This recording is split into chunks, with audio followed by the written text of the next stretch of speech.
Welcome to the Stairway to Heaven. We're coming to you bringing insights into the ever-changing high-frequency currents now bathing the planet and their effect on us all. The source of vital information for the evolving human being. I'm Gwilda Wiyaka. Authenticity, your path to life purpose. Being authentic sounds simple enough, but as we delve deeper into the topic, there's a lot more to it than one might think. Merriam-Webster has some interesting, if a bit puzzling, definitions of authentic. Meaning number one has three parts. A, worthy of acceptance or belief as conforming to or based on fact. That one's about as clear as mud.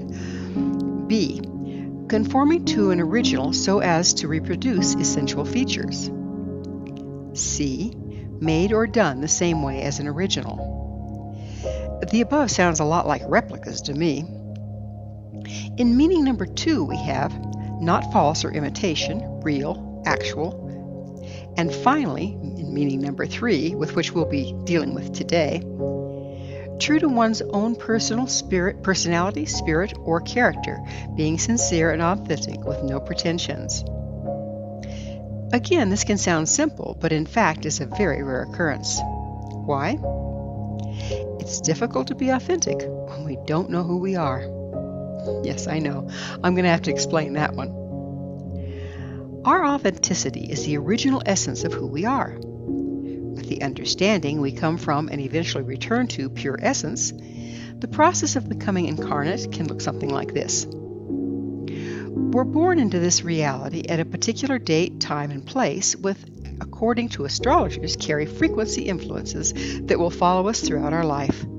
This is the wave our spirit or essence must surf this lifetime.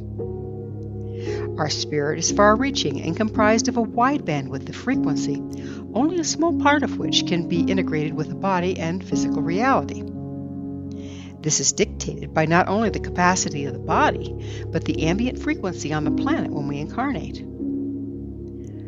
The part of our spiritual essence that's unable to incarnate remains attached to us as our higher self. When we come in spirit form and merge with the physical body, we become part of a community of symbiotic organisms, each with its own set of frequencies. The physical body also carries and is influenced by the DNA of our human ancestry, as well as that of the populations of being comprising it. The combination of these frequencies, blended with that of our spirit, influence how we express into the physical world. The growing embryo is impacted and often compromised by what the mother eats, drinks, breathes, thinks, feels, and the frequency she's exposed to while pregnant. And all of this takes place before we take our first breath, after which the real distortion begins. We're born into a particular race, society, class, and gender that influences our expression and identity. As we grow, we're socialized into the norms of our community and further out of our natural expression. Throughout childhood and beyond, we sustain damage from multiple traumas inherent in the human condition. Trauma causes us to separate from part of our original frequency expression to avoid further damage. As an example, a child punished for expressing anger will disconnect from their ability to set boundaries. The innate boundary-setting frequency is part of their natural, authentic expression. When they no longer have access to it, they have stepped out of part of their authenticity. In the absence of healthy boundaries, one must develop defenses against being violated. They may then learn to avoid aggressive people, further impinging their natural mobility and expression. Through the above conditioning, we develop our personality, which is the characteristic set of behaviors, perceptions, and emotional patterns that are formed from biological and environmental factors. These very factors, along with our personality, change over time with additional influences and experiences. As we mature, our character begins to emerge, which is the combination of features and traits that forms from our individual expression, including our moral or ethical makeup. Our spirit, the original frequency we incarnate with, is the basis of conscious life, the vital principle animating the body or mediating between body and soul. how closely our personality and character reflect our spirit is dictated by all the above, combined with damage and conditioning to which we've been subjected. Socialization, damage, and compensations serve as a filter that our spirit must express through into the world. The greater the damage, the more distortion imposed by the filter. Let's say a person is born female and under the sign of Leo in a conservative, misogynistic society. Naturally, her parents wanted a boy. The first thing she's greeted with is her parents' disappointment at her gender. She's viewed as, and ends up feeling, second best and inferior. She experiences deep shame for being a disappointment to those that matter the most. As she grows, her Leonian traits start to express. She's a natural-born leader, loves attention, is flamboyant in her dress and manner, and wants to be in front of a crowd, the center of attention. Yet her culture has no room for female leaders.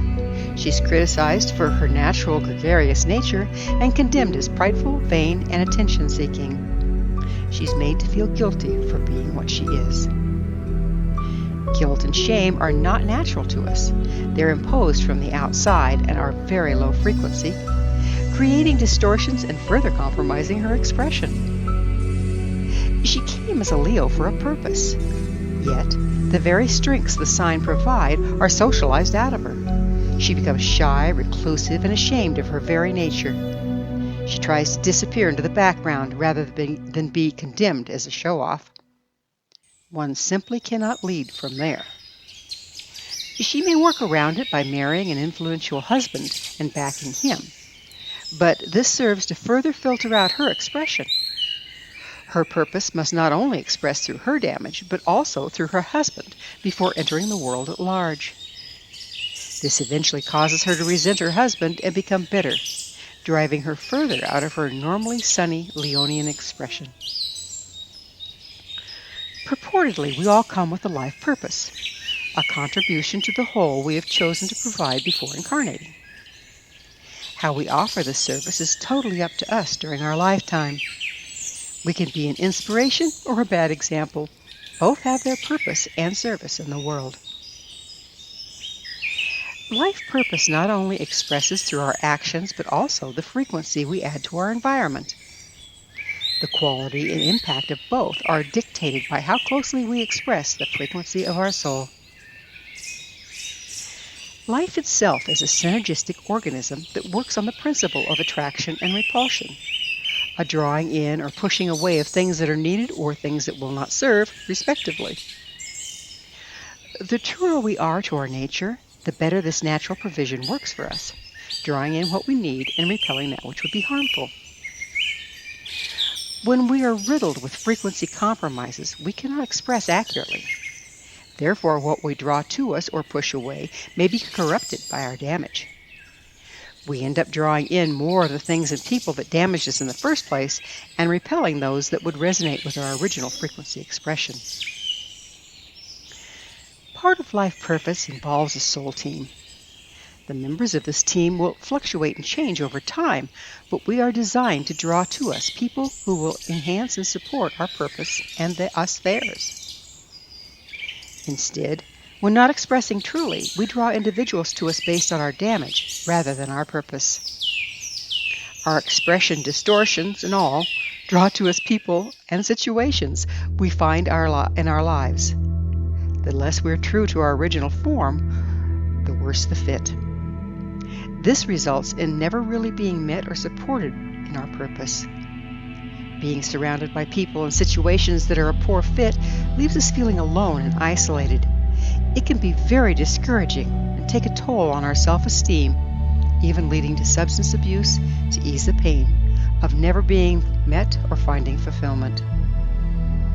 Furthermore, we often suffer from a nagging sense we're not living up to our potential, that we're designed to be and do so much more. We may paint on a self-portrait of who we would like to be to build ourselves up. Underneath it all, we feel like a charlatan, pretending to be something we're not. Ironically, that which we pretend to be is often our true design, sans the distortion in our frequency expression. But without the lost frequencies backing our self-portrait, we appear to others as a pretender and repel our soul team. They don't recognize us, as the frequencies are simply not there to attract them. We end up at the wrong place at the wrong time with the wrong people. This makes it difficult, if not impossible, to thrive and perform our purpose.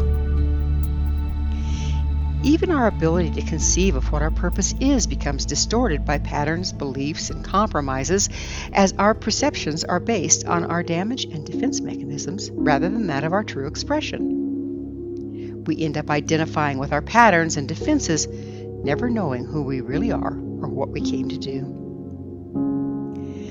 To step into our life purpose, we must first regain our authenticity. This has been referred to as the hero's journey. It is a challenging but sacred journey, our path to wholeness, leading to many a dark night of the soul.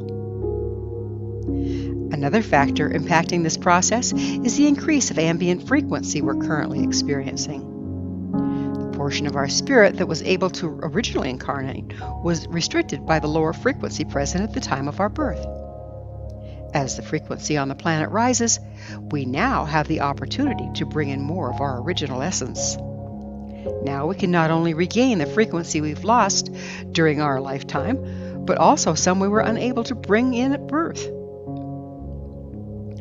As we begin this journey into self-discovery, it's best to remember at any given time, we are not who or what we think we are. By leaving the jury out, we leave room for a deepening of our concept of true self. Moving into authenticity requires personal introspection and healing.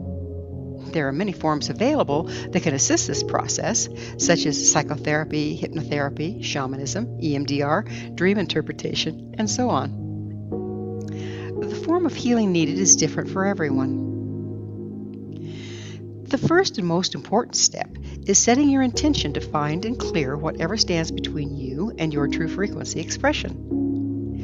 As that intent is set and maintained, the people, situations, insights, modalities, and practitioners will show up as needed. While in this ongoing process, it's important to pay attention to our dreams and signs and any synchronicities showing up in our life.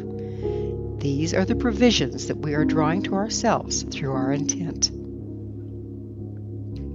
As we access and clear our damage, setting our true expression free, our frequency changes. With this change, the natural push-pull in our lives changes also.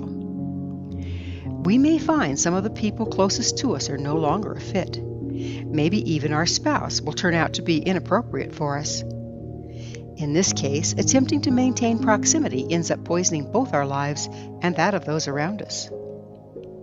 We're then left with a choice.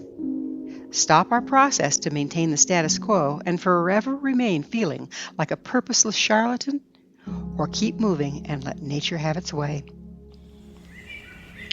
The more we shed who we are not and reclaim our authenticity, the more of our original spiritual frequency can join us and express into this reality.